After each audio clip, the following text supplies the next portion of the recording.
Hey everybody, welcome to my reading wrap-up. If you don't want to hear anything in the ballpark of a spoiler, skip this chapter. Got it.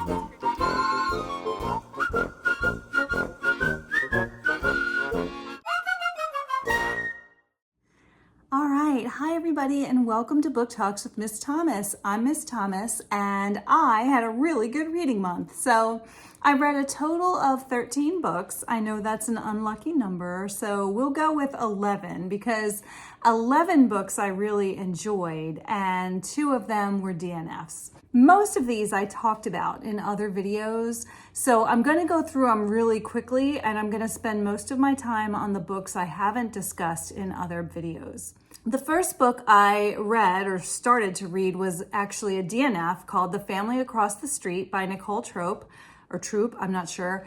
And it began with apparently a shooting. Apparently a husband shot a wife. I didn't read enough to find out if there's any plot twist, but that's what was implied in the beginning. And so there was a lot of action in the very first page or two. And then it sort of backpedaled into the different mindsets and the different thoughts and different feelings of all these people. And I wasn't invested in any of the people. I just didn't care about any of the characters. So I DNF'd that one. And the second one was called The Last One. And that one I DNF'd. It was the story of someone on a reality show and they were trying to survive. And there was a lot of like grit about survival and, you know, hunger and just dehydration. And there was definitely like an angst for the main character in the survival show.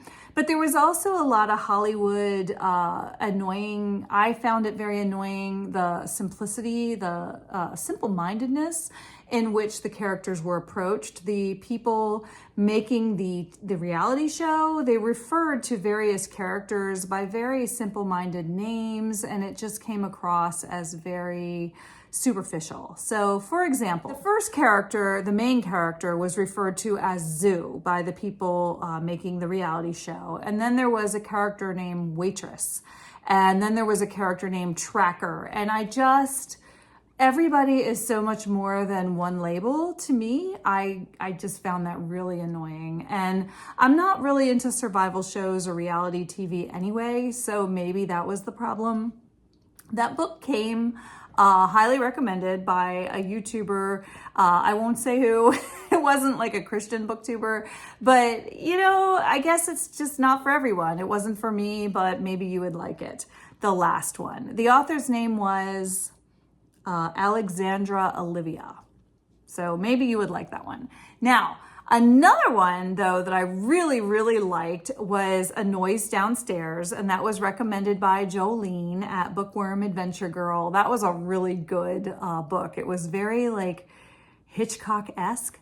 It was the story of this guy, and he happens across a coworker who is trying to get rid of a body in his car. And so the coworker hits him upside the head, nearly killing him.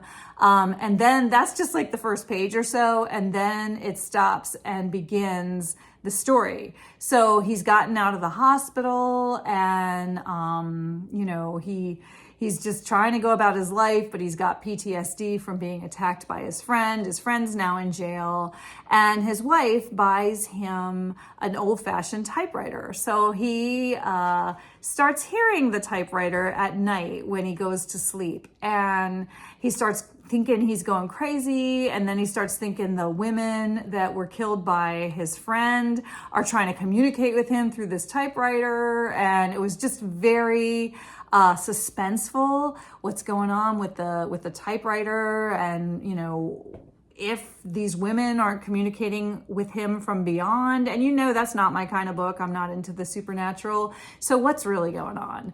That one was good. I really like that one a lot. Race Against Time by Christy Barritt and Code of Justice by Liz Johnson. Now, these two were just cozy mysteries, and they were both Christian, cozy Christian mysteries. And I read them both in one day each. So they were really good page turners, very good cozy Christian mysteries. So this one, This girl is in a helicopter crash with her sister, and the last thing her sister says is follow the drugs. Both the girl and the sister are crime fighting, heroes. And so I think the main character, her name was Heather. Heather, she was an FBI agent, and so her sister was like a DA or something, and her sister, I guess, was involved in a drug case when this helicopter crashed mysteriously, and so Heather is determined to find out who caused the crash because she's convinced someone tried to kill her sister, and the fact that her sister says follow the drugs suggests that perhaps there is something sinister going on, and so she will stop at nothing to figure out who killed her sister and almost killed her. And that's why it's called Code of Justice, because there's an interesting debate in the book about at what point do you let go and let God, and at what point do you take matters into your own hands. And I loved that about the book. This one, Race Against Time. This one, Christy Barritt. So everybody loves Christy Barritt. She's a great Christian mystery writer. I would imagine this was a real old one. You can sort of tell from the pages. I don't know the copyright. Hold on, let me check. So the copyright is 2012. So Christy Barritt novel, in this book, there is a woman and she has just taken her son to preschool, and she comes home and she hears a ticking and she thinks it's one of her son's toys, and she finds it. It's an egg timer, and once she gets a hold of the egg timer, this serial killer pops out and tries to murder her. And her neighbor, who is, I can't remember if he's a sheriff or an FBI agent or something, but he is jogging by and he hears her. And so he comes to the rescue. And then come to find out, this person that tried to kill her, he's a serial killer in the area. And that's his thing. He sets off an egg timer right before he, pounces on the person to murder them. That's probably where we get the title, Race Against Time, the murderer's preoccupation with an egg timer. So of course he's trying to get this mom of this preschooler because she's the one that got away, and the neighbor is trying to catch him. So is the neighbor going to catch the serial killer, or is the serial killer going to get the mom? Well, you probably have an opinion on that, even if you haven't read it. And of course there is a blooming romance between the mom and the neighbor, who starts out pretty grouchy, but he comes around. So that one was also really fun, page turner. Like I say, I read them both in one day. The Happy Life of Isadora Bentley. That one was a 5-star read. I absolutely recommend The Happy Life of Isadora Bentley. I got the audio, and in the book, Isadora Bentley, she's a researcher. That's her profession. She's socially awkward. She has trouble relating to people. And on her 30th birthday, she is buying a bunch of junk food because she celebrates alone eating junk food. Hey, I'm in right there. I'm like, yes, please. But she finds this tabloid, and it has 31 ways to be happy, and she's angry about her 30th birthday and being alone and being unhappy. So she decides she's going to read the article, do the thing so that she can prove the article wrong. But as it turns out, she makes a couple of friends on the way and just struggles with actually happiness, because she at some point is sort of confronted with the idea that happiness is a choice, and she's not real sure it's a choice for her. So she's terrified to be happy. But reluctantly, with the help of these wonderful friends she makes in the book, she does find her way to happiness. And it was just a delightful, lovely, uplifting, cheerful, funny read. And it had everything. It had just a little bit of romance, a lot of girl fun. I love books with girl fun. She makes friends with this neighbor named Darby, and they go to yoga together. And then Darby's got this quirky little girl, and Isadora identifies with the quirky little girl. And so it was just a wonderful book. Highly recommend. You'll have to see my video on that one. It was Books on Happiness. So really good video, I'm proud of. And so you can see that and hear about Isadora Bentley if you're interested. Right Where I Belong, that's another one that I really enjoyed. That was the story of this girl who goes off to live with her stepmother because her father decides he wants to leave her stepmother Maureen for wife number 4, I believe. And so this teenage girl decides she prefers her stepmother to her father because her father's this big, busy business giant. And so she moves to Florida with her stepmother.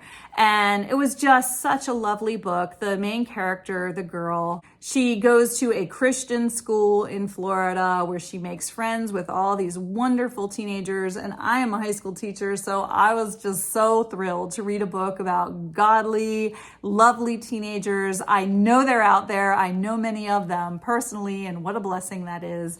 And so this book just affirmed that for me. And it was just a fun book about a bunch of teenagers. And she had the character, when she moved to Florida, she made some wonderful friends, and there were some really cute friendship scenes in there. I really love that book. It's a great book. It turned out to be a YA book. I didn't know that until I was finished. And I was like, oh, wow. Well, that figures. I mean, it's about teenagers, but it was YA. But it was a nice 280 some pages. It was a good read, not exactly a chunkster. I read it pretty quickly, but I was surprised that it was YA, maybe because middle-aged me was relating to it so much and enjoying it. But this one was really good. Okay. Along the same lines is Divine Proverb of the Streusel, the Divine Proverb of Streusel. This author is Sara Brunsvold. Many of us know her from The Immortal Deaths of Mrs. Kipp. Another great book from the same author, Christian book, wonderful, uplifting book. Same thing, the main character is dealing with a divorce. Her father has walked out on the family, and she has this very serious beau who seems like he's about ready to propose marriage to her, and she panics and she takes off and finds herself after a long drive at her uncle's house, and she decides to camp out with her uncle for a few weeks because it's the summer and she's a teacher. And so while she's staying with her uncle, who by the way was a very godly man himself, and I loved his character, while she's staying with her uncle, she finds this book that was like her great-grandmother's, and it has recipes, and with the recipes there's little like before each recipe there's a little thing about godly advice, and there's a Bible verse, and it just talks about the feelings that go with the food. I don't know, it's hard to explain. Let me see if I can give you an example. Okay, so Nikki is the girl that discovers the cookbook. And here's an example. And this is for the basic bread roll. And before the recipe, the grandmother has written, "Let us embrace the hard work of living and loving in this world. We need not shy away from it. It is evidence of how much greater than we is our God. He does in a single word what we must spend ourselves in labor to accomplish." So it was written a while ago. I guess the language is a little awkward for me, but she talks about, God, praises God. And then she ends usually with a Bible verse. And this one, she ends with Proverb 16:3, "Commit thy works unto the Lord, and thy thoughts shall be established." And then she gives the recipe for the bread, and Nikki, makes the bread. And this is just interspersed with the story of Nikki trying to find herself and figure out, her own feelings about marriage in light of the fact that her father has walked out. And so it's a great book about family and forgiveness and love and of course God. So I really recommend this one as well. I recommend most of these books that I read this month. I had a great reading month. Okay, so those were the books that I've already talked about. Now let me get into some books that I haven't mentioned on my channel yet. So I'll start fluffy, pun intended. I love these cozy cat mysteries. This one is Undercover Kitty, and it's one of the second chance cat mysteries. And I've mentioned these mysteries before on my channel, but this is a new one I read. I always turn to these when I need something light and fluffy and fun. This cat, Elvis, that's the one in the back there. Elvis is the main character of these mysteries, and Sara is his owner. She owns a secondhand store, like a vintage store, and she has a friend who makes vintage pillows and things and vintage clothing, and she helps her out with the store. And Sara has this cat named Elvis who really seems to understand what everyone's saying, and just he has his own personality. He's definitely a main character in the book, and you know I'm a cat person. So in this one, Elvis is entered into a cat show because somebody is causing a lot of problems at a cat competition, a cat showing. And it's mostly pedigrees, but Elvis is, you know, he's got that scar down his nose and he was a stray. But there is a place for just domestic cats. And so he is entered as a domestic cat by Rose, the little old lady that is neighbors and dear friends with Sara. And so Rose and her boyfriend, Mr. P, they are the main characters in this one. A lot of the regular characters from this series had very minor roles, which was kind of a bummer for me because I love the characters Liz and Avery, and I like the friend Jess, and they were in the book, but not nearly as much. But Elvis, let me tell you, he stole the show literally because they were in cat shows. They were in, I think he was in 2 cat shows. And of course he won because he was Elvis, and it was just really cute. And then it was the mystery of who's causing trouble. Like somebody brings mice to one of the cat shows, and somebody sets off the sprinklers in a cat show, and who is doing this and why. And so with the help of Elvis, Sara, Rose, and Mr. P are on the case. And it was just a cute, fun, light mystery. So for all the dog lovers out there, I have to say I also read Barking Up the Wrong Tree. And I read another book, the first book in this author's series. This is Gone to the Dogs and Mysteries. This one's book 3. And Janice Thompson, she wrote this book and she wrote the first book. The second book, it seems, is written by someone else. So, but it's a series, which is cool. I think that would be cool to write a series with a friend. In this series, there is the Lone Star Veterinary Clinic, and there are 2 vets there, and they are the main characters in the book. And they are Kristen and Tyler. So Kristen and Tyler are working for this veterinary clinic, and Kristen is seeing this dog.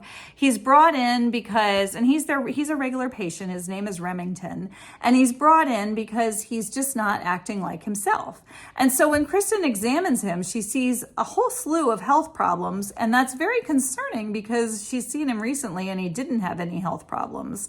And so they run some blood work on Remington, and they discover that Remington is most definitely not this dog that's been brought in. So with the help of Kristen's friend Mari, Kristen and Mari set out to find out what happened to the real Remington and who has dog napped him, because Remington is up for a dog competition himself, unlike or similar to Elvis. Elvis is in a cat competition.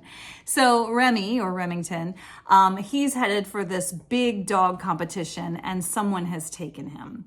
And so Kristen and Mari try to figure out who took him.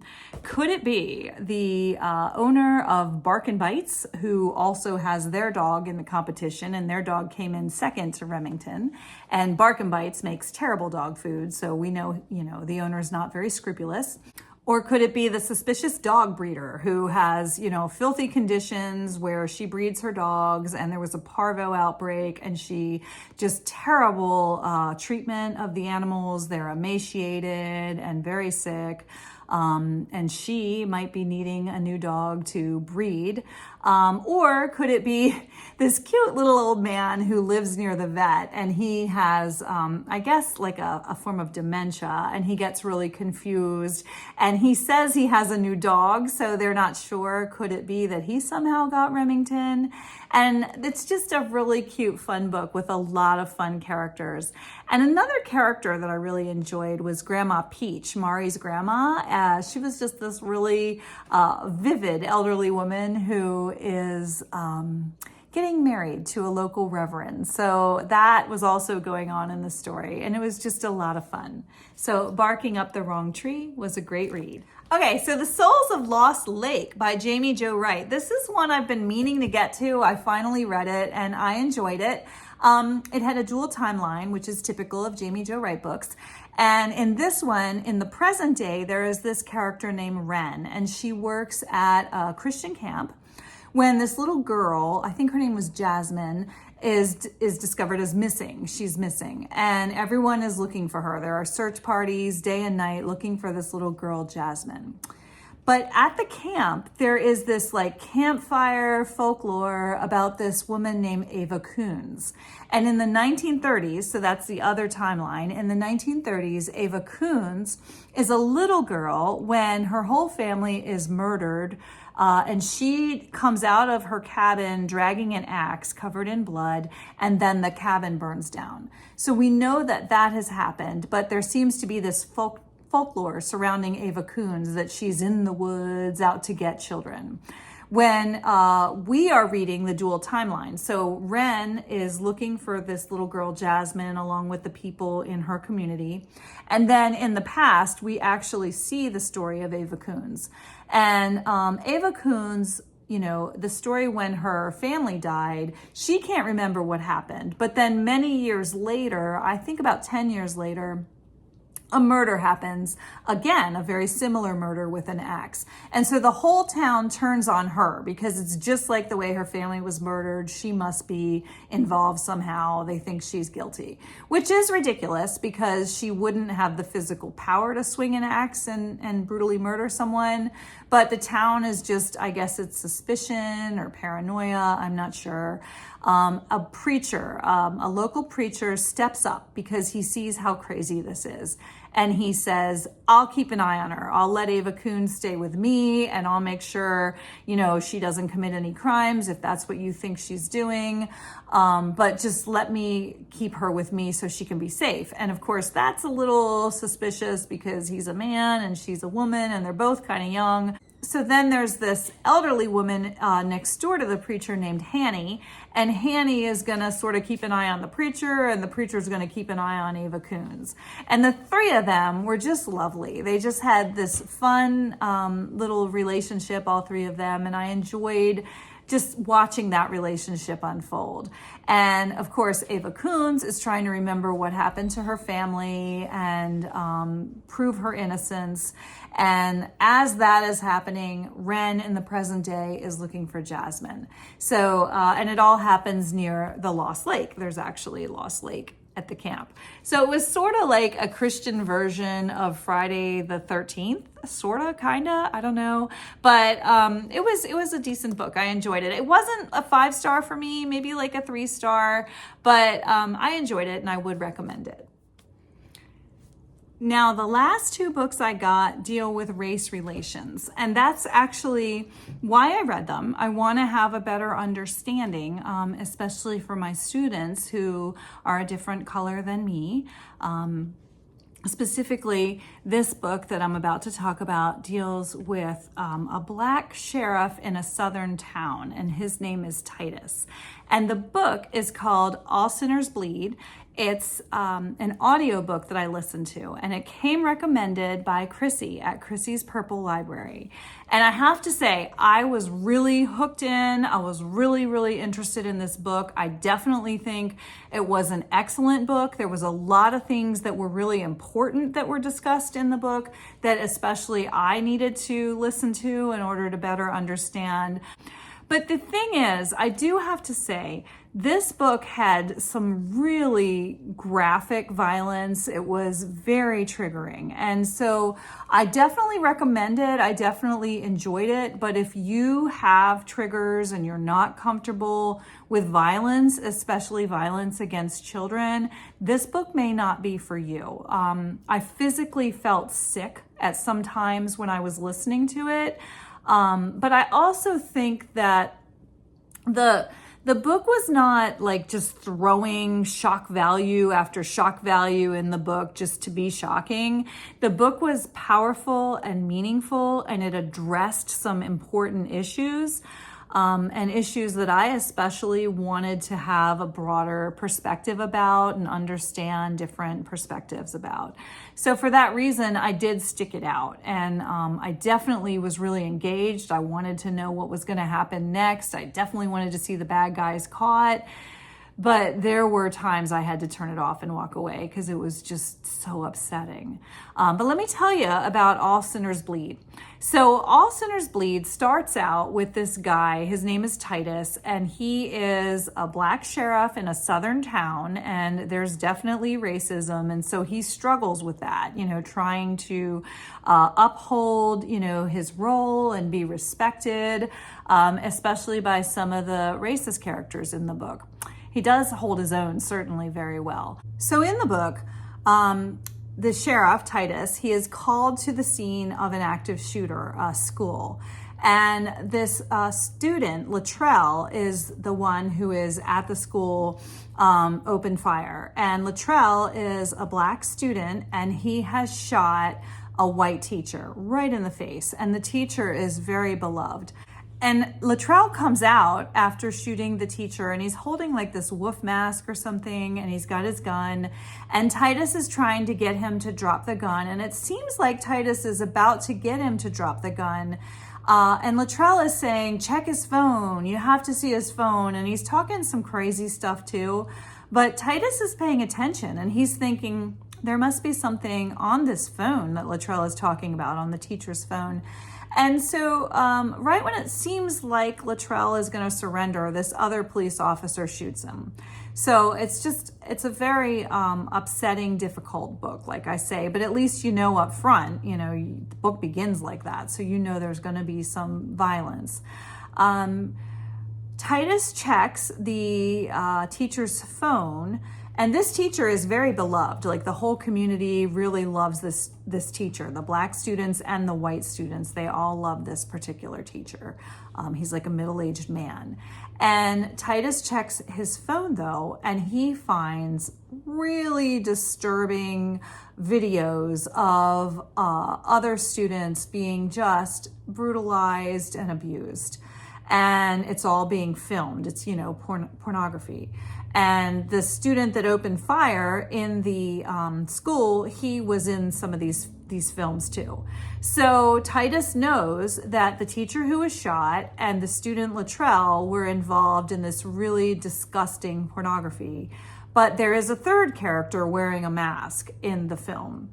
And so Titus is determined to figure out who is this third character, this masked man involved in this really disgusting, violent pornography against usually high school age students, the teenage students.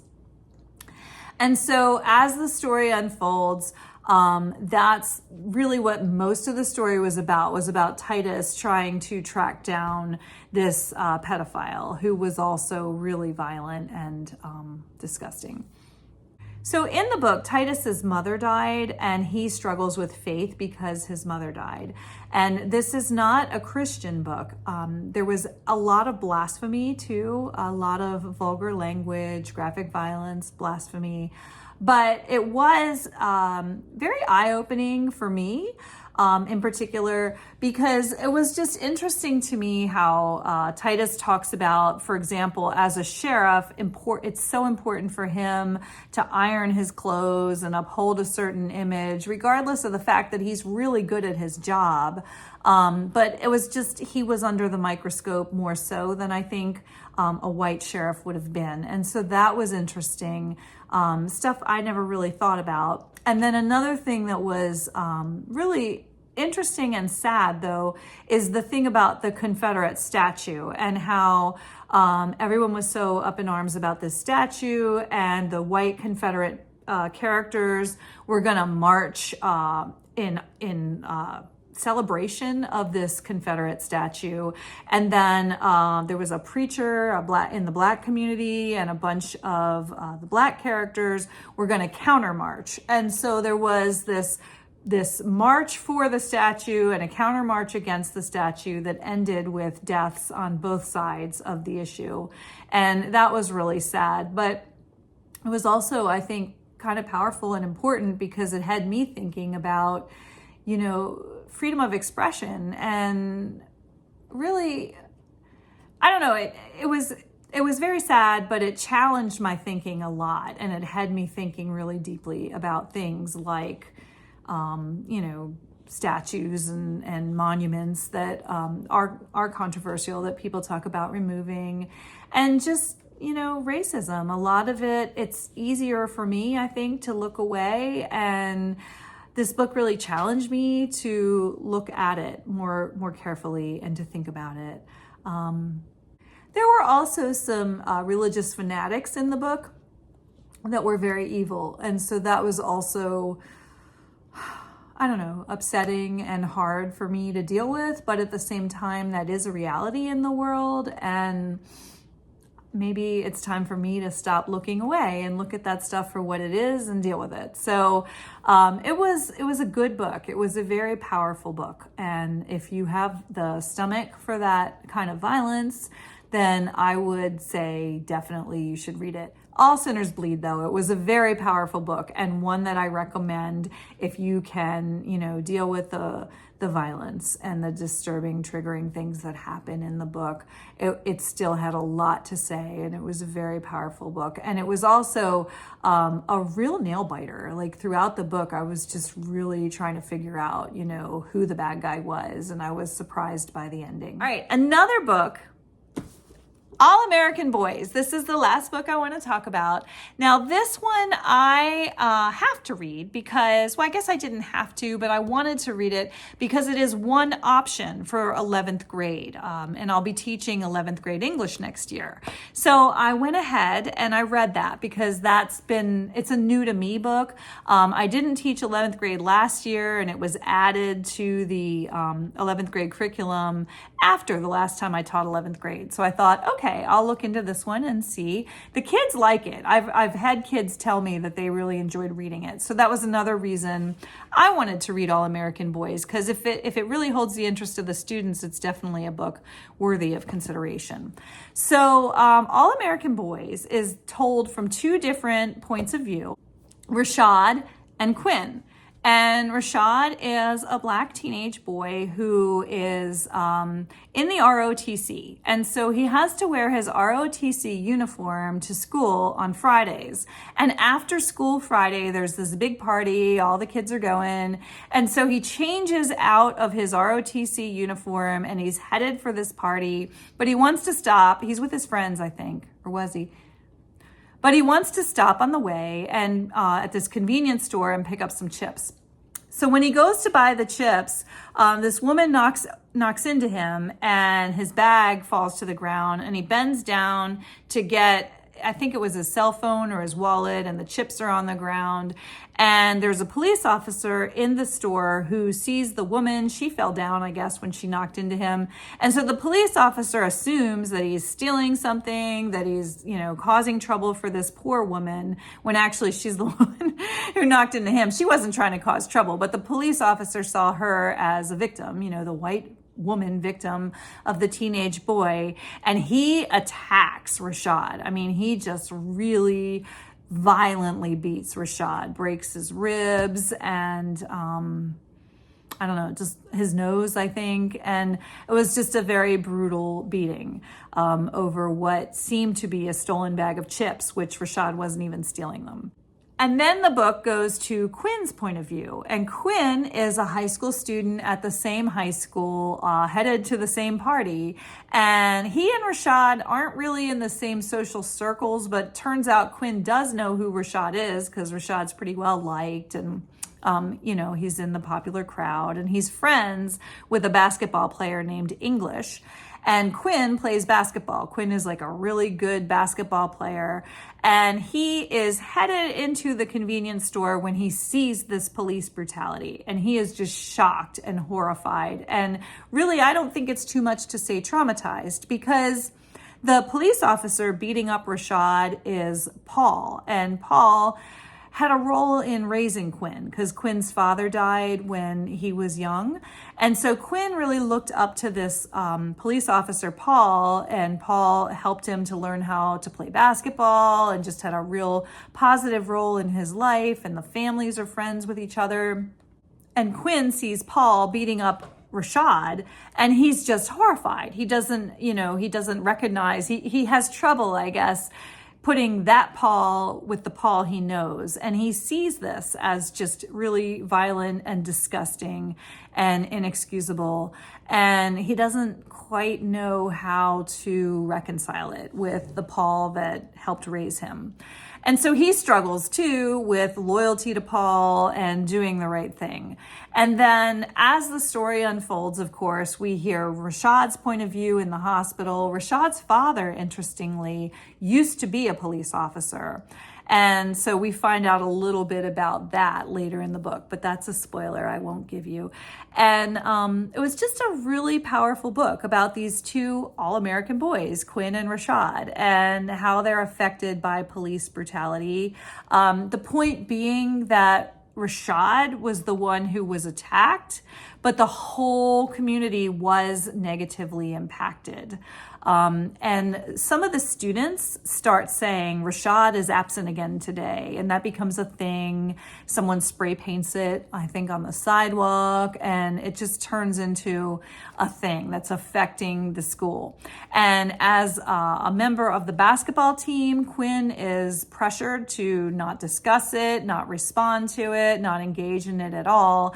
And that was really sad as an educator in particular, because when something is a part of the student's world, especially something like that, it's important to talk about it. You can't just tell people, oh no, leave that at the door. That's like saying, leave your identity at the door. I mean, this is a part of their lives, and it's had a tremendous impact on them. And the teachers in the story are very closed off about it, especially the coach. I mean, I was just horrified at the way he was almost bullying the kids not to discuss it or respond to it. And he just kept saying, everything you need to leave at the door because we need to win the basketball championship. And I could understand where he was coming from, but I also thought it was destructive. And so it was just a really powerful book about the students needing to speak up and about the violence against Rashad and how it impacted the whole community. And definitely a book that I plan to teach next year. So that is my reading wrap up. I finally finished. I had a really great reading month. I read a lot of things. Tell me in the comments below if there's anything in particular that you have read that was really good. And you would really help my channel a lot if you would please subscribe if you enjoyed this video and hit the notifications so that you can find out about other videos. I try to post once a week. Bye for now.